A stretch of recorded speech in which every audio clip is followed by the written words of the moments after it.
Here are the topics that will be covered in the President's Revision video. This video will focus on the Executive Office of the President, otherwise known as the EXOP, and its rivalry with the Cabinet.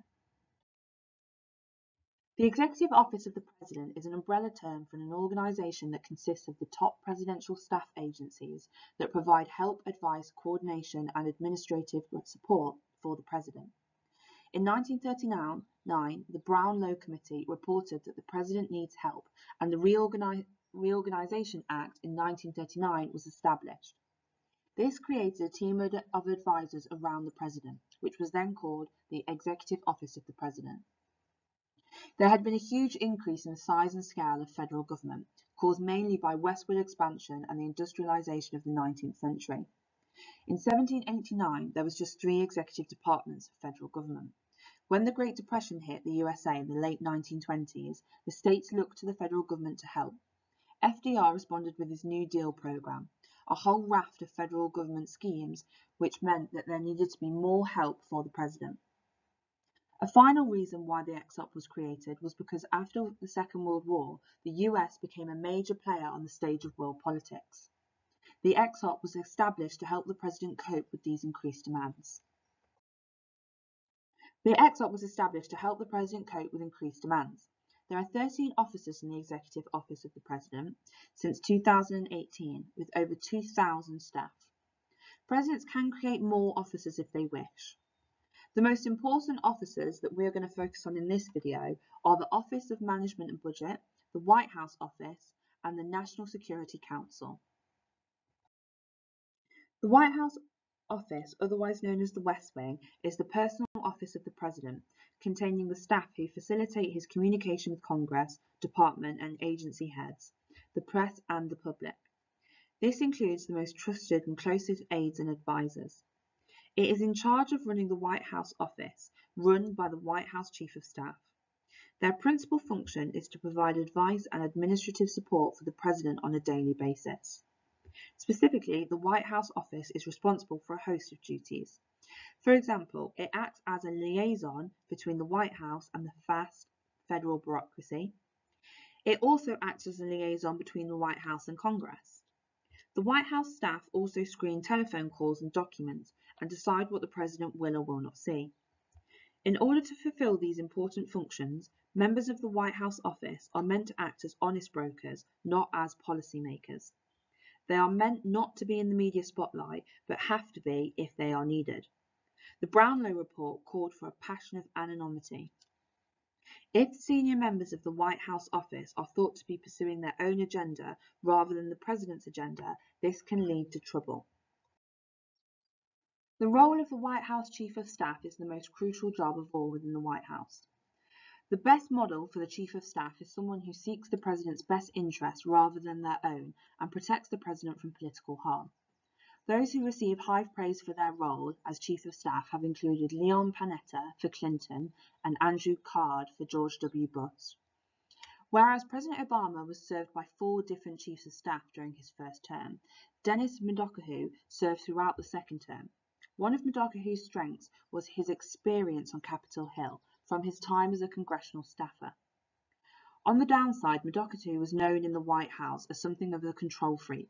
He would spend hours on tasks that previous Chief of Staffs would have delegated to those lower down the chain of command. There was an early criticism of President Trump's first Chief of Staff, Reince Priebus. As the Trump administration staggered from one self-inflicted crisis to another in its first few weeks, Priebus was hinted at being the problem for most of this. Richard Nixon created the Office of Management and Budget in 1970 when he revamped what was previously called the Bureau of Budget.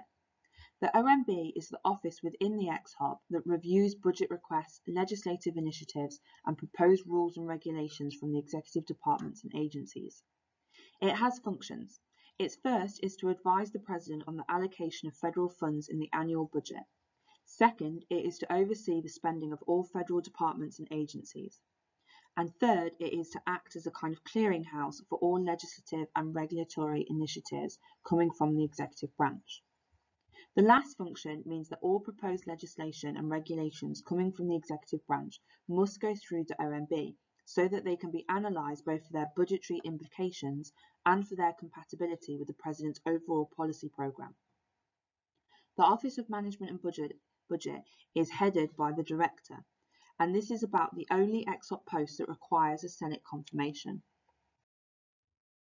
The National Security Council is the President's official forum for deliberating about national security and foreign policy. Established in 1947 to help the President coordinate foreign security and defence policy, it is headed by a National Security Advisor, currently Robert O'Brien. The NSA began life as an in-house think tank for the President.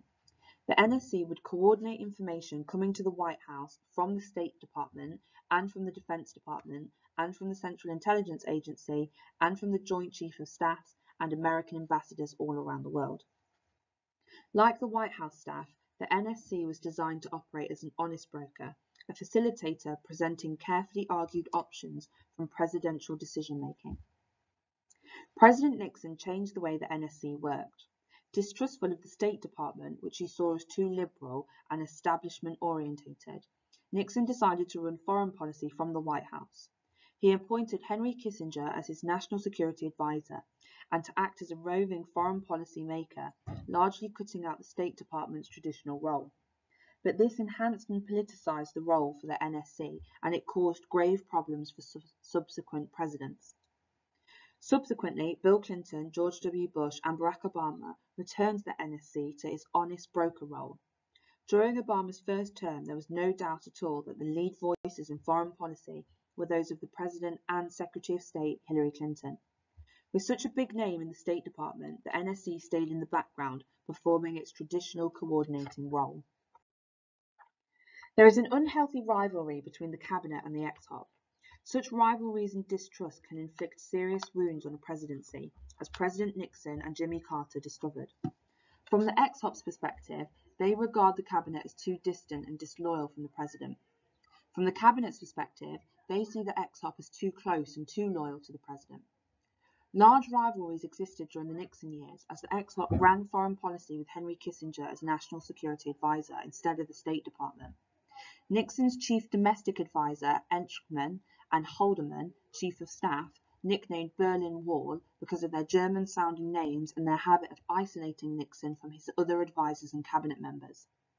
Obama's cabinet resented the treatment they received from the Chief of Staff, Emanuel. They felt like they were treated as minions, rather than as major administrative officials. Emanuel insisted all cabinet members had to send him weekly reports of what they were doing in their departments. He would then return these reports with instructions scribbled on them.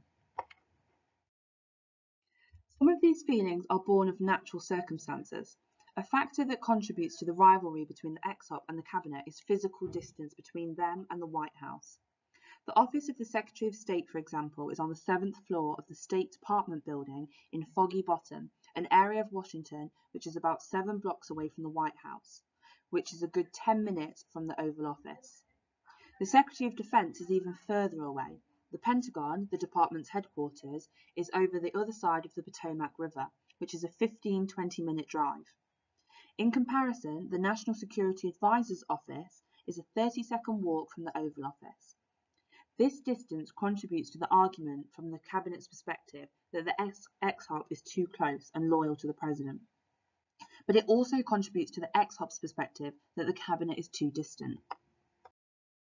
The second factor that contributes to the rivalry between the EXOP and the Cabinet is divided loyalties. It is understandable that the Cabinet can appear distant and disloyal. Although they are appointed by the President and serve at his pleasure, they have other loyalties as well. They have a loyalty to Congress, whose votes decide their departmental budget and whose committees can call them into account in person. They also have a loyalty to their own departmental bureaucracy and to interest groups within their department have close links. On the other hand, the EXOP has only one loyalty, and that is to the President. Another factor that contributes towards this rivalry between the EXOP and the Cabinet is policy czars. The term czar has no generally agreed upon definition in American politics. It tends to be used especially by journalists to refer to members of the administration who seem to be obviously in charge of a particular policy area.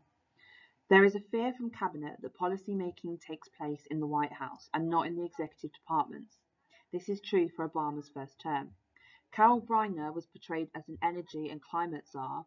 Lawrence Summers was the economic czar, and Nancy Ann DePaoli was the health czar. Obama's extensive use of the White House policy czars signaled that policy making was going to take place at the White House and not in the cabinet. The problem with policy czars is that they confuse the chain of administration command. Czars are often frustrated that they lack the authority to carry out their responsibilities. That is, that they do not control budgets or appointments and cannot order the cabinet to do their bidding. Another problem with czars is that cabinet officers often resent the dilution of their policy advising authority.